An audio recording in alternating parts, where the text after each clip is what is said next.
ഈ പരാതിയിലും തട്ടിപ്പ് കാണിച്ചാൽ എന്ത് ചെയ്യും? ഈ വ്യാജ പരാതി നമ്മൾ കേട്ടിട്ടുണ്ട്. ഈ വ്യാജ പരാതി എന്ന് പറഞ്ഞാൽ എന്ത് ചെയ്യും? എനിക്കറിയില്ല. ഞാനിപ്പോൾ തിരുവനന്തപുരം സൈബർ സ്റ്റേഷനിൽ ചെന്ന് ബഹുമാനപ്പെട്ട SHOയോടും പോലീസുകാരോടും സംസാരിച്ചിരുന്നു. അവർ പറയുന്നത് ഇതുവരെ തങ്ങൾക്ക് അങ്ങനെ ആ പരാതിക്കാരി ഒരു പരാതി നൽകിയിട്ടില്ല എന്നാണ്. ശരിയാണോ തെറ്റാണോ എന്നും എനിക്കറിയില്ല. സബ്ജക്റ്റ് ടു കറക്ഷൻ, നിങ്ങൾക്ക് അന്വേഷിക്കാം. ഇന്നലെ എല്ലാ മാധ്യമങ്ങളും, നമ്മുടെ എല്ലാ മുഖ്യധാരാ മാധ്യമങ്ങളും വാർത്ത കൊടുത്തത് രാഹുൽ ഈശ്വറിനെതിരെ ആ പരാതിക്കാരി ഒരു പരാതിയുമായി വരുന്നിട്ടുണ്ട്, തന്നെ അധിക്ഷേപിച്ചു എന്ന് പറഞ്ഞു. അത് പൂങ്കുഴലി മാഡത്തിന് കൊടുത്തു. പൂങ്കുഴലി മാഡം അത് സൈബർ പോലീസിന് കൈമാറി എന്നാണ് എല്ലാ മാധ്യമങ്ങളും ഇന്നലെ റിപ്പോർട്ട് ചെയ്തത്. അപ്പോൾ അത് വിശ്വസിച്ച് ഞാൻ രാവിലെ ബഹുമാനപ്പെട്ട ഹൈക്കോടതിയിലേക്ക് എൻ്റെ മുൻകൂർ ജാമ്യം മൂവ് ചെയ്യാൻ പറഞ്ഞിട്ടുണ്ട്. ഇപ്പുറത്ത് എൻ്റെ ഇവിടുത്തെ അഡ്വക്കേറ്റിനോട് ഇനി അവർ ജാമ്യം ക്യാൻസൽ ചെയ്യാനാണ് സമീപിക്കുന്നതെങ്കിൽ ബഹുമാനപ്പെട്ട കോടതിയിൽ അപ്പിയർ ചെയ്യാൻ പറയുന്നുണ്ട്. ഇപ്പോൾ, അതായത് ഇപ്പോൾ എന്ന് പറഞ്ഞാൽ ഇപ്പോഴേ എനിക്ക് പറയാൻ പറ്റൂ, ഈ 11:15 ഞാൻ SHOയെ കണ്ടത്. അപ്പോൾ SHO പറയുന്നത് അവർക്ക് അങ്ങനെ ഒരു പരാതി ലഭിച്ചിട്ടില്ല എന്നാണ്. ഇതിൽ ആരാണ് സത്യം പറയുന്നതെന്ന് എനിക്കറിയില്ല. പക്ഷേ ഞാൻ സത്യം പറയുന്നതാണെന്ന് എനിക്ക് ഉറപ്പുണ്ട്. അതുകൊണ്ടാണ് ഞാൻ ആ സത്യം നിങ്ങളോട് പറയുന്നത്. ഞാൻ IPC 211 BNS 248 ഈ നമ്പറുകൾ നിങ്ങൾ ഉറപ്പായിട്ടും ഓർത്തു വെക്കണം. നിങ്ങളുടെ ലൈഫിൽ ഏറ്റവും ആവശ്യം വരുന്ന, പ്രത്യേകിച്ച് പുരുഷന്മാരാണെങ്കിൽ ഏറ്റവും ആവശ്യം വരുന്ന 2 നമ്പറുകളാണ്. ആ നമ്പർ BNS 248 IPC 211. ഞാൻ ഈ പത്രസമ്മേളനം വിളിക്കുന്നത് ബഹുമാനപ്പെട്ട പോലീസ് സ്റ്റേഷനിൽ ഓൾറെഡി ഈ പത്രസമ്മേളനത്തിൻ്റെ മീഡിയ കമ്മ്യൂണിക്കേഷൻ്റെ കോപ്പി അവരിൽ എത്തിച്ചിട്ടുണ്ട്, കംപ്ലയിൻ്റ് എത്തിച്ചിട്ടുണ്ട്.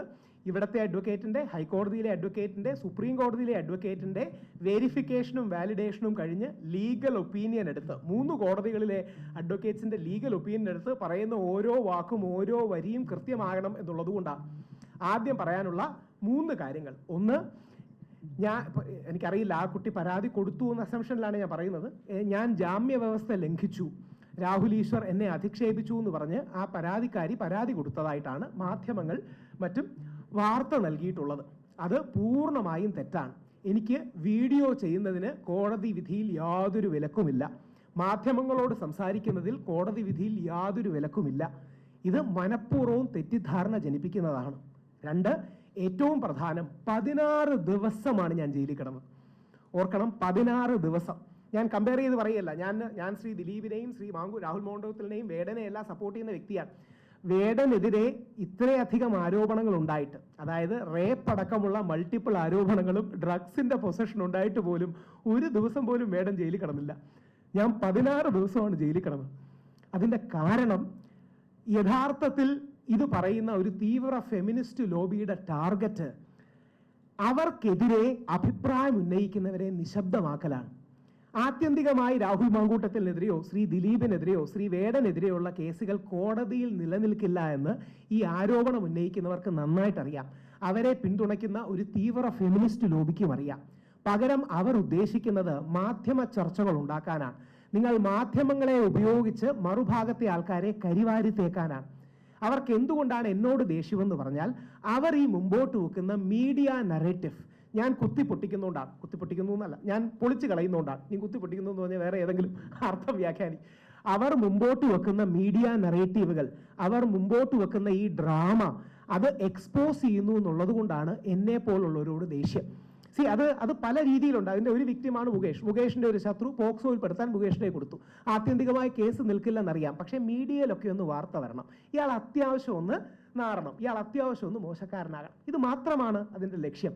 അപ്പോൾ ആ മീഡിയ നറേറ്റീവുകളെ എതിർക്കുന്നതായതുകൊണ്ടാണ്. 2, ഇതിൽ ഏറ്റവും സീരിയസ് ആയി നിങ്ങൾ ശ്രദ്ധിക്കേണ്ടത്, ആ പരാതിക്കാരിയുടെ ഹസ്ബൻഡ്, നിങ്ങൾ മീഡിയക്കാരെ ഇന്നലെ മിനിഞ്ഞാന്ന് കണ്ടിരുന്നു, അയാൾ ഇന്നലെ ഒരു വീഡിയോ ഇട്ടിരുന്നു. ഞാൻ ആ വീഡിയോ എടുത്ത് കാണിക്കാത്തത് എനിക്ക് സുപ്രീം കോടതിയിലെ അഡ്വക്കേറ്റ് പറഞ്ഞു, ആ വീഡിയോ നിങ്ങൾ കാണിക്കണ്ട, അങ്ങനെയാണെങ്കിൽ നിങ്ങൾ അതിജീവിതയുടെ ഐഡന്റിറ്റി വെളിപ്പെടുത്തി എന്ന് വീണ്ടും പറയും. അതുകൊണ്ട് മാത്രമാണ് ആ പ്രത്യേക നല്ല ചെറുപ്പക്കാരൻ ഒരു വീഡിയോ ഇട്ടു. എന്നിട്ട് അതിൽ പരാതിക്കാരിയുടെ ഹസ്ബൻഡ് പറയുകയാണ്, രാഹുൽ മാങ്കൂട്ടത്തിനെതിരെ പരാതി കൊടുത്ത ആ പെൺകുട്ടിയുടെ ഭർത്താവ് പറയുകയാണ്, ഞാൻ വായിക്കാം കൃത്യമായിട്ട്, രാഹുൽ ഈശ്വർ തെറ്റൊന്നും ചെയ്തിട്ടില്ല. രാഹുൽ ഈശ്വറിനോട് ഈ പരാതി വന്നതിൽ ഞാൻ ഖേദം പ്രകടിപ്പിക്കുന്നു. അതായത് അയാൾ തെറ്റ് ചെയ്തു എന്നല്ല, പക്ഷേ ഇത്തരം പരാതി വരുന്നതിൽ ഞാൻ ഖേദം പ്രകടിപ്പിക്കുന്നു. എന്നിട്ട് ആ പെൺകുട്ടിയെക്കുറിച്ച് രൂക്ഷമായി 2-3 കാര്യങ്ങൾ പറഞ്ഞിട്ടുണ്ട്. അത് ഞാൻ പറയുന്നില്ല. എൻ്റെ അഡ്വക്കേറ്റ് പറഞ്ഞു കഴിയുന്നത്ര പരാമർശം പറയരുത്, അതുകൊണ്ട് ഞാൻ പറയുന്നില്ല. ഒന്ന് ആലോചിച്ച് നോക്കുക, നമ്മുടെ നാട്ടിൽ നടക്കുന്ന തട്ടിപ്പിന്റെ എക്സ്റ്റെന്റ്. ആ പെൺകുട്ടിയുടെ ഭർത്താവ് വന്ന് പ്രസ് മീറ്റുകൾ, പത്രക്കാരെ കണ്ടു, DGPക്കും മുഖ്യമന്ത്രിക്കും പരാതി കൊടുത്തു, അയാൾ വീഡിയോ ചെയ്തു. അതിനെ അടിസ്ഥാനപ്പെടുത്തി അയാളെ സപ്പോർട്ട് ചെയ്ത് യഥാർത്ഥത്തിൽ അയാളാണ് അതിജീവിതൻ, ഞാൻ രാഹുൽ മാങ്കൂട്ടത്തിനേക്കാൾ കൂടുതൽ പിന്തുണയ്ക്കുന്നത് ആ പാവപ്പെട്ട ചെറുപ്പക്കാരനെയാണ്. കാരണം അവന്റെ ജീവിതം തകർന്നു, അവന്റെ സമ്പത്ത് തകർന്നു, കല്യാണം കഴിച്ചിട്ട് അവന്റെ കുടുംബം തകർന്നു. അതുകൊണ്ട് അവനെ പിന്തുണയ്ക്കണമെന്ന് പറഞ്ഞിട്ട വീഡിയോ ഈ പെൺകുട്ടിക്ക് പ്രകോപിതമായി. കാര്യം എന്തുകൊണ്ടാണെന്നറിയാമോ? അവർ കല്യാണം കഴിച്ചതാണെന്നുള്ള വസ്തുത എല്ലാവരോടും ഒരു മറച്ചു വെച്ചു. രണ്ട്, നിങ്ങളിൽ ചിലരെങ്കിലും ഓർമ്മ കാണും, ആ പെൺകുട്ടി പറഞ്ഞത് 4 ദിവസമേ കല്യാണമുള്ളായിരുന്നു, 1 മാസത്തിനകം കല്യാണം ഒഴിഞ്ഞുവെന്ന്. അത് രണ്ടും പച്ച കള്ളങ്ങളാണെന്ന് തെളിഞ്ഞില്ലേ? കല്യാണം ഒഴിഞ്ഞെങ്കിൽ, അല്ലെങ്കിൽ കല്യാണം ഒഴിയുക എന്നൊരു പരിപാടിയേ ഇല്ല, കല്യാണം ഒഴിഞ്ഞെങ്കിൽ എങ്ങനെയാ ആ പെൺകുട്ടിക്ക് ഇപ്പോഴും ഒരു ഭർത്താവ് ഉണ്ടാവുക? ആ ഭർത്താവ് വന്ന് ആ പെൺകുട്ടിക്കെതിരെ പത്രസമ്മേളനം വിളിക്കുകയും വസ്തുതകൾ തുറന്നു പറയുകയും ചെയ്തതിന് ആ ഭർത്താവിനെതിരെ കേസ് കൊടുക്കാൻ പറ്റില്ല, പകരം എനിക്കെതിരെ ദേഷ്യം തീർക്കുകയാണ്. ഇത് ഒരു പാറ്റേൺ ആണ്. അതായത് നമ്മുടെ ബോബി ചെമ്മണ്ണൂറിന്റെ കേസിൽ നമ്മുടെ ആ അഭിനേത്രി, എനിക്കിഷ്ടമുള്ള ഒരു അഭിനേത്രി, പേര് പറയാൻ പ്രശ്നമൊന്നുമില്ല, ഹണി റോസ് അടക്കമുള്ളവർ എനിക്കെതിരെയാണ് പരാതി കൊടുക്കുന്നത്. റിനി വന്ന് രാഹുൽ മാങ്കൂട്ടത്തിനെതിരെയല്ല എനിക്കെതിരെയാണ് പരാതി കൊടുക്കുന്നത്. ഈ പരാതിക്കാരി വന്ന് ആ പെൺകുട്ടിയുടെ ഭർത്താവിനെതിരെയല്ല എനിക്കെതിരെയാണ് പരാതി കൊടുക്കുന്നത്. അത് എന്തിനു വേണ്ടിയാണെന്നറിയാമോ? എതിർക്കുന്നവരെ നിശബ്ദമാക്കാൻ. സാമൂഹിക മാധ്യമങ്ങളിലടക്കം അവർക്ക് സൈബർ വിമർശനങ്ങളെ നേരിടാൻ പേടിയുള്ളത് കൊണ്ട് അത് നിശബ്ദമാക്കാനുള്ള ഒരു തന്ത്രമാണ്. ഇതൊരു പാറ്റേൺ ആണ്, നിങ്ങളത് ശ്രദ്ധിക്കണം. അതുകൊണ്ടാണ് ഞാൻ പറയുന്നത്, ബോബി ചെമ്മണ്ണൂറിന്റെ കേസിൽ എനിക്കെതിരെയാണ് പരാതി, രാഹുൽ മാങ്കൂട്ടത്തിനെതിരെ വന്ന ആദ്യ പരാതിയിൽ എനിക്കെതിരെയാണ് പരാതി, ഇപ്പൊ ഈ ഭർത്താവിനെതിരെ കൊടുക്കുന്നതിന് വരെ എനിക്കെതിരെയാണ് പരാതി. അത് ചെയ്യുന്നത് ഇത് ഞാൻ ജനങ്ങളുടെ മുമ്പിൽ തുറന്നു കാണിക്കുന്നു എന്നുള്ളത് കൊണ്ടാണ്.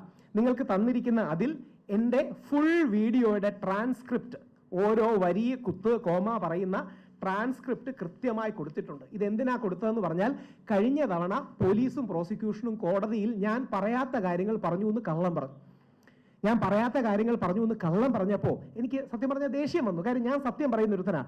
അതുകൊണ്ട് ഞാൻ കോടതിയിൽ നിന്ന് വിളിച്ചു പറഞ്ഞു, ഇയാൾ കള്ളം പറയുകയാണ്, പ്രോസിക്യൂഷൻ കള്ളം പറയുകയാണെന്ന് പറഞ്ഞു. പെട്ടെന്ന് പ്രോസിക്യൂട്ടർ അങ്ങനെ പുള്ളി പ്രതീക്ഷിച്ചില്ല, പുള്ളി ഒന്ന് പരിങ്ങിയിട്ട്, അല്ല അങ്ങനെയൊക്കെ തോന്നുന്ന രീതിയിൽ രാഹുൽ ഈശ്വർ പറഞ്ഞു.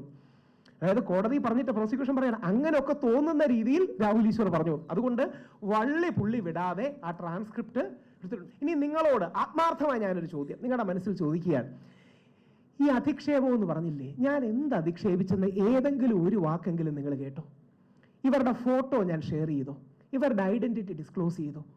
ആദ്യം ആ 2 വകുപ്പുകളാണ് പോലീസുകാരിട്ടത്. ഇത് രണ്ടും നിലനിൽക്കില്ല എന്ന് കണ്ടപ്പം വളരെ വേഗമായിട്ടൊരു വകുപ്പ്, സെക്ഷലി കളേർഡ് റിമാർക്സ് കാരണം അധിക്ഷേപിച്ചു. ഏത് സെക്ഷലി കളേർഡ് റിമാർക്ക്? പോലീസ് കോടതിയിൽ അത് പറയുന്നില്ല, പകരം അധിക്ഷേപിച്ചത് വളരെ ഗൗരവതരമായ കുറ്റമാണ്, ഇയാൾക്ക് ജാമ്യം കൊടുക്കരുത്.